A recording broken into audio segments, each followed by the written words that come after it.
नमस्कार। ज्योतिषीय श्रृंखला की इस कड़ी में आपका हार्दिक स्वागत है। आइए अब हम द्वितीय भाव से नेत्र संबंधी जो शुभाशुभ योग बनते हैं कुंडली में, उनका अध्ययन करते हैं।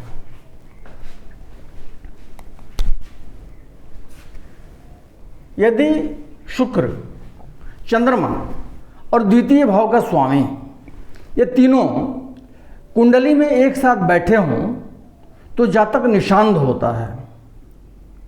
निशांत मतलब जिस व्यक्ति को रात्रि में दिखलाई नहीं पड़ता है उसको निशांत बोलते हैं। आम बोलचाल की भाषा में इसे हम रतौंधी कहते हैं। इस रोग को अधिकांशतः यह रोग जो है सो व्यक्ति के वृद्धावस्था में ही होता है, लेकिन कुछ स्थितियां ऐसी भी देखी गई हैं कि कम उम्र में भी लोगों को रतौंधी की बीमारी होती है। यदि सूर्य, शुक्र और लग्नेश भच्चक्र के अदृश्य भाग में एक साथ बैठे हों तो जातक मध्यलोचन होता है। भच्चक्र का अदृश्य भाग कौन होता है हम पहले से जानते हैं। सप्तम स्पष्ट से लेकर के लग्न स्पष्ट तक ये पोर्शन भच्चक्र का अदृश्य भाग होता है। अर्थात जिस समय कुंडली निर्माण की जाती है उस समय ये पोर्शन सप्तम स्पष्ट से लेकर के लग्न स्पष्ट तक का भाग आसमान में दिखलाई नहीं पड़ता है, ये दूसरी ओर होता है और ये दृश्य भाग है लग्न स्पष्ट से लेकर के सप्तम स्पष्ट तक। ये हम पहले से जानते हैं, इसके बारे में अध्ययन कर चुके हैं। तो सूर्य, शुक्र और लग्नेश ये तीनों भच्चक्र के अदृश्य भाग में एक साथ बैठे हों तो जातक मध्यलोचन होता है। मध्यलोचन का क्या अर्थ है कि ऐसी दृष्टि जो उत्तम भी नहीं हो और अधम भी नहीं हो, वैसी दृष्टि को हम मध्यलोचन बोलते हैं। अगला सूत्र है कि यदि द्वितीय चंद्रमा और शुक्र तीनों एक साथ स्थित हों और उन पर पाप ग्रहों की दृष्टि पड़ती हो तथा शुभ ग्रहों की दृष्टि से वंचित हों तो जातक रत्रंध होता है।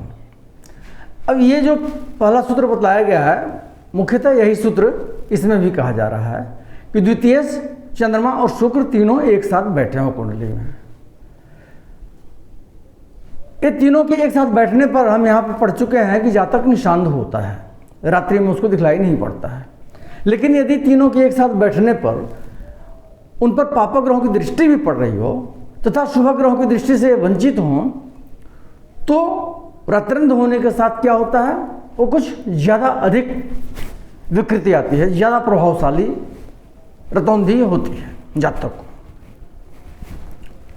अगला सूत्र है कि यदि सूर्य, शुक्र और लग्नेश एक साथ लग्न से चतुर्थ या अष्टम भाव में स्थित हों तो जातक मध्य दृष्टि वाला होता है।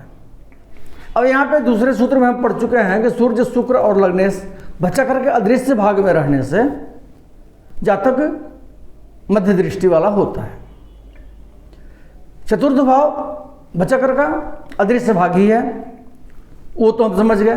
लेकिन इन तीनों ग्रहों के सूर्य, शुक्र और लग्नेश के अष्टम भाव में स्थित रहने पर भी ये स्थिति बनती है कि वैसा जातक मध्यलोचन होता है।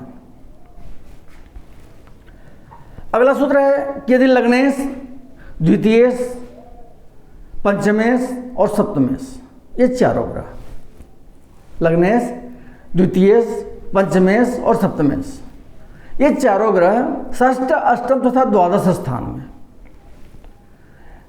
एक साथ बैठे हों या अलग अलग बैठे हों, इन्हीं त्रिक भावों में ये चारों ग्रहों की स्थिति बन रही हो तथा शुक्र का संबंध लग्न से हो, किसी भी प्रकार का संबंध लग्न से शुक्र का बन रहा हो तो वैसा जातक नेत्रहीन होता है, अर्थात अंधा होता है।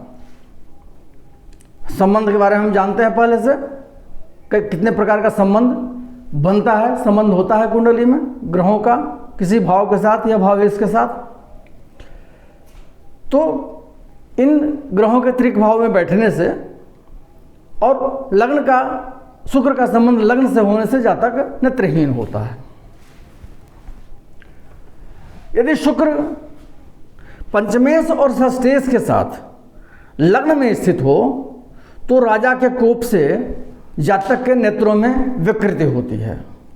शुक्र ग्रह पंचमेश और षष्ठेश इन दोनों के साथ लग्न में बैठा हो, अर्थात पंचमेश और षष्ठेश तथा शुक्र ये तीनों लग्न में बैठे हों, तो ऐसी स्थिति में जातक को राजा के कोप से उसके नेत्रों में विकृति होती है। पुरातन समय में क्या होता था, जब राजशाही व्यवस्था थी तो नेत्रों को निकालने का दंड दिया जाता था, लेकिन वर्तमान में ये परिस्थितियां नहीं हैं। इसलिए इस प्रकार की कुंडली का विश्लेषण करते समय हमको इन सब बातों का भी विचार करना चाहिए और उसके बाद ही फलादेश करना चाहिए।